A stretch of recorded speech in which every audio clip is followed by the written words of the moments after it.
A deadly drought has begun developing over the Corozal and Orange Rock districts at the northern half of the Belize district. The drought is so intense that its impact on large surface water reserves and groundwater is evident. In San Narciso village, the lagoon there has dried up. In Orange Rock, pictures of the Honeycamp Lagoon show the water receding, revealing the now dry lagoon floor. The National Meteorological Service of Belize, which has been monitoring the situation since June, has therefore issued a short-term drought warning for the north of the country. We have been receiving below normal rainfall in those areas for the past at least 6 months. Indeed, there has been report that there has been areas of water that has been drying up, some lakes and so on, and that is to be expected when you have continuous months with below normal rainfall. I would say it's a moderate to strong drought. We haven't gotten to the condition of severe as yet, no, because it hasn't translated yet to a lack of water for common use in household and so on, but I would say it's a strong to moderate to strong drought. And while households are not feeling the impacts directly, farmers in Blue Creek Village in Orange Rock have accepted the loss of hundreds of thousands of dollars. Collectively, they stand to lose more than $1 million. An agricultural nucleus, Blue Creek Village is home to many farmers like Albert Rempel and Rodney Dick. They have been farmers for all their lives. In fact, it is a tradition passed down from generation to generation. But today's generation has to deal with this year's below-average rainfall. Rempel and Dick's corn plantation's growth has ceased. Well, it's been incredibly difficult. I mean, usually the rain starts coming late May, and that's when crops get planted. And so we actually did get rain at about that time, which triggered the farmers to, of course, start putting the crops out there. So we planted, and then it just stopped raining. That was about it. There was sufficient moisture for the crop to actually sprout and come up, as you see behind me. That did work. It came up, but then it just didn't rain enough to keep the crop growing to where it can actually produce harvestable ear on the corn. It started to grow really nice because we got to plant into moisture. We had about 2 inches of rain, and then the farmers all figured, okay, the rainy season has started, let's start to plant. And so everyone started to plant. And we stopped having rain right after planting, and we only got about half of our acres planted. Usually we run 500 acres of corn, and this year we have 280 acres planted.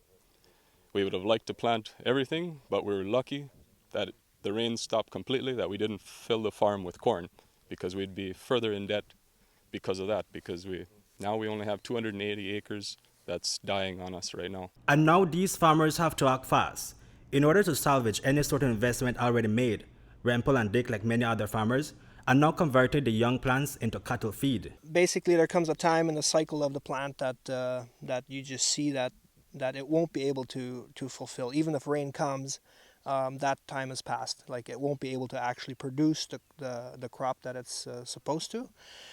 Basically, it's just a gut feeling that all right, now you just see that won't happen, and so we might as well salvage it, and we just cut it and feed it to the cows, because there is nutritional value in the stock itself, but that doesn't pay for the expenses that have been put in. We started moving the machines on Monday. We started mowing the far side, and then yesterday we got a little drizzle, so we stopped, because once you get a drizzle on mowed hay, it starts to rot, and so we're just going to wait until the sun comes out again, and then we chop all the rest. So the full farm, everything's going to be chopped and fed to cattle, just to salvage the little bit that you can. Some farmers have moved to plant different crops which are drought resistant. We're just trying to survive this now. How to recover from it, I really don't know at this point. I'm sure everybody is looking at what are the opportunities to grow another crop, because well, that's what we do. Our land, that's all it's worth to us if it can produce a crop. So I believe for us it's that way. I believe it's that way for other farmers as well. We're looking at to see, can we plant another crop that will then eventually bring us that revenue that we need to come out of this. There's also the option of installing a massive irrigation system, but this solution is extremely costly. We don't have any irrigation, and we've tried to get into it, but it's very costly to get into. So on a farm that's struggling to try and stay above water, it's almost impossible to get into, because you have to invest so much more money that it's almost impossible for that same farm to pay for that kind of investment.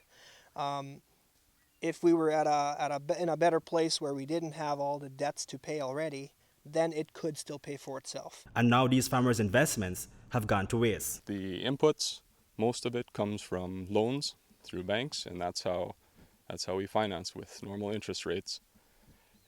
Some of the fertilizers, we can go to the local co-op and we can borrow them there, but that's also on interest from 9 to 14% interest that we pay on the inputs. That's all been most of it has been put in the ground. The fertilizer, the seed, that's all been put in the ground in the beginning of June. And so we pay interest 30 days after that. We start paying interest on the fertilizer, on the seed, every insecticide that we have to put on. We start paying interest on all that. All the field, the land prep that happened before that, it's around $50 an acre that you used to till the soil and to plant. It's up to $400 to $450 an acre that I've spent on the cornfields that I've been able to plant. Which are all dying. Which are pretty much a complete loss. At what point do you lose hope? Probably when the banks come calling and they take away all hope. That's kind of how it stands with most farmers around here. The banks once they come, there's nothing else you can do. Climatologist Ronald Gordon says that the future weather may return to a neutral state with average rainfall. That is good and bad news for us. For us, in the forecasting area, is a bit of bad news because when we have neutral conditions, it means that there is less signal for us to determine what the future will be like. So there's more uncertainty. But it could also translate to the fact that then if you're having the El Nino weakening, then the intense dry will also reduce. So for us, the forecast that we're bringing out and will soon be updated on our website is that we're expecting a return to normal rainfalls by the end of September. And maybe into November, we might see slightly above normal rainfall for the country. But even so, it will be too late for these farmers. Reporting for News 5, Hipolito, Novelo.